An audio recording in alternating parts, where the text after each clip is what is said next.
So here we are, at long bloody last. 2020 is almost over. If this year was a slavering ogre, say, who devoured us whole back in January, well, we'd currently be poised in its rectum ready to squeeze our way out into the toilet bowl of 2021. That's definitely a relief of sorts, although who knows what is lurking just around that U-bend. And while the complete abolition of our social lives in 2020 means you might have actually saved up quite a bit of cash, if you're anything like me, chances are you've spunked all of that money on presents and an awful lot of festive booze. So if you're planning on treating yourself to a fresh new smartphone but the budget is proper tight, well, no worries. Here is my pick of the best blowers costing under £200 here in the UK right now. And for more on the latest greatest tech, please do plug subscribe and ding that notifications bell. Cheers! Now, one of the first smartphone manufacturers to really nail the budget market was Motorola, and it is still producing solid smartphones for well under £200. Case in point, the recently released Moto G9 Play, which delivers a satisfying all-round experience for just 150-ish of your British quids.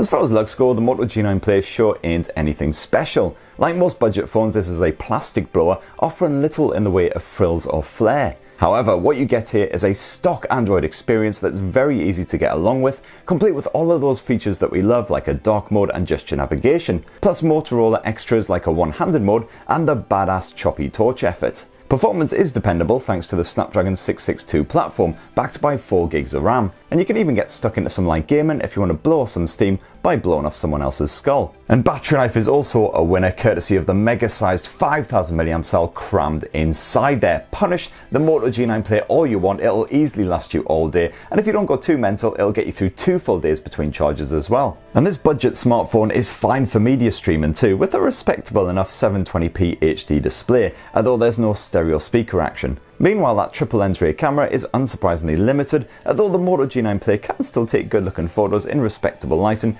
helped along by some nifty AI smarts. Alternatively, you could always grab yourself the Moto G9 Power instead. So while the G9 Play had a fairly standard size 6.5-inch display, the G9 Power boosts that right up to a flippin' gigantic 6.8-incher, although it is still only HD plus resolution. And the reason it's called the Power is because the battery is boosted from a 5000 mAh to a 6000 mAh cell as well, so that'll easily keep you going a good couple of days between charges. So stay tuned for more on the Moto G9 Power right here on TechSpert anyway, and if you're not a Motorola fan, well, another viable budget alternative is the Realme 7, which only just squeezes into this price bracket as it's just been dropped to £199. Not everyone will get on with the Realme UI, which can be a bit clunky in places, but this does add some nifty features on top of Android. Realme has packed in 128GB of storage, expandable via micro SD, while that 6.5-inch Full HD screen is a step up from the Motos, both in resolution and also that 90Hz refresh rate, which keeps things nice and smooth.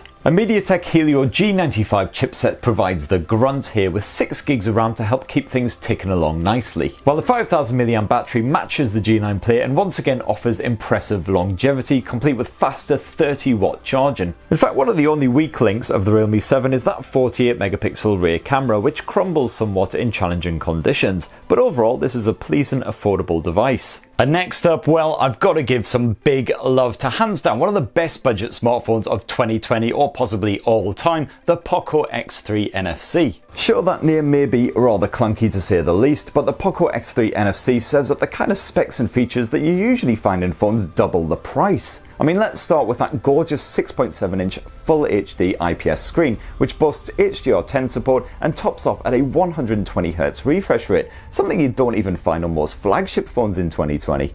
Movies sound good over the stereo speakers, and you've got a headphone jack for plugging in and enjoying proper high-res audio. And this is one of the first smartphones to pack in Qualcomm's Snapdragon 732G platform, so you can absolutely blaze through games like Call of Duty and PUBG, no worries. Especially as Xiaomi found space for 6GB of RAM in this plastic wonder. And the Poco X3 NFC rounds off its general awesomeness with a frickin' huge 5000 mAh battery and a 64-megapixel main camera lens that can capture good-looking shots in decent conditions. Xiaomi's even managed to sort out MIUI in time for the Poco X3 NFC, and of course you've got the Poco launcher on there as well, with its nice stock Android vibes. So overall the software experience is really enjoyable too. So seriously, I'm struggling to find better words to describe this thing. It's the shit. It seriously just straight up is the shit. And if you sadly can't quite stretch to that £200 asking price, well, no worries at all. Poco still has you covered with the cheaper M3. Despite costing under 150 quid, the Poco M3 rocks a Full HD Plus resolution on its 6.53-inch IPS screen. The snazzy yellow version is definitely eye-catching, and you get the same Snapdragon 662 chipset that was packed into the Moto G9 Play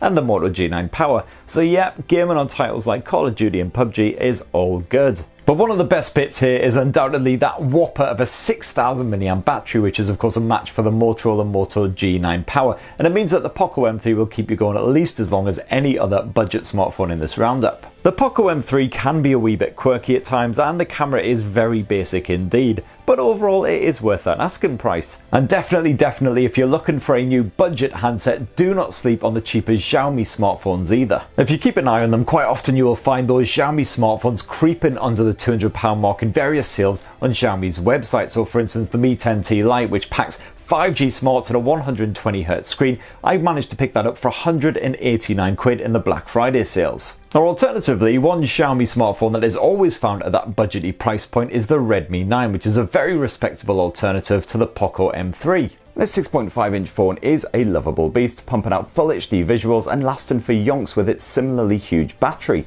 You don't get the 120Hz refresh rate or the HDR support or the stereo speaker setup, while the performance can be a wee bit stuttery as well. But the Redmi 9 can handle everyday life without much of a grumble, and it will suit any users on a stricter budget. So Sony's Xperia 1 Mark II and Xperia 5 Mark II smartphones are definitely among my favourites released this year, although they're also not exactly affordable. But thankfully Sony has not forgot its more skinned fans, because it also launched the much more reasonably priced Xperia L4, which can be yours for just 140 quid. You get the same super skinny 21:9 finish as that premium flagship phone, so the L4 is comfy to fondle, while many of the latest movies play with zero letterboxing on that 6.2-inch IPS display. Although yeah, there is a pesky notch intruding on the action here. Still, it is a crisp and colourful panel, and that stretched aspect ratio is also very well suited to multitasking with two apps at once. Unfortunately, one obvious problem with the Xperia L4 is its ancient creaky software. What you get here is the old Android 9 OS on board, with no sign of an Android 10 upgrade in sight. So yeah, that means no dark mode, no gesture navigation, yada yada yada. Similar to the Realme 7, you've got a MediaTek chipset stuffed inside, and performance is on the whole dependable, with light gaming still perfectly possible. And while the 3580 mAh battery is definitely outshone by others in this best budget roundup, I found it was strong enough for all day play, no worries. The Xperia L4's rear 13-megapixel primary lens can capture sharp, natural looking photos, although it is easily thrown by imperfect lighting, like many budget phones. And you also have a 5-megapixel ultra-wide angle lens to play around with, and a portrait mode for adding bokeh to your shots. But that is pretty much it for bonus features, while the Full HD video chops are alright for your simple home movies. And if your budget tops off at around that £150 mark, then definitely do not sleep on the Nokia 5.3 either. Just 150 of your British quids will buy you this surprisingly decent stock Android smartphone with very respectable specs and guaranteed OS updates for the next couple of years, provided the apocalypse doesn't actually happen first. You've once again got a Snapdragon 665 chipset stuffed inside, which can handle gaming on the go as long as you keep those detail settings stuck on the low level. The 6.5-inch HD screen does lack the detail of those Full HD handsets also mentioned in this best budget phones roundup, but it is still good enough for enjoying a spot of Netflix on your lunch break. And while the 4000 mAh battery once again isn't as impressively huge as some rivals here, it does drain nice and slow, so you'll easily last a full-on day without running dry. Remember kids, size isn't everything. So that right there is my own personal picks, my own favourites when it comes to sub £200 budget smartphones as we stroll away merrily into Christmas 2020. Of course, I might have missed out your own personal favourites. If I have done, feel free to call me a bellend in the comments down below, and then clue me in as to what your own personal picks are as well. Of course, I only try and choose smartphones to recommend that I've personally used rather than just random stuff that I've seen on the internet. But thank you very much for watching to the bitter end. Please do poke, subscribe and ding that notifications bell if you haven't done so already, and have yourselves a lovely rest of the day. Cheers everyone, love you.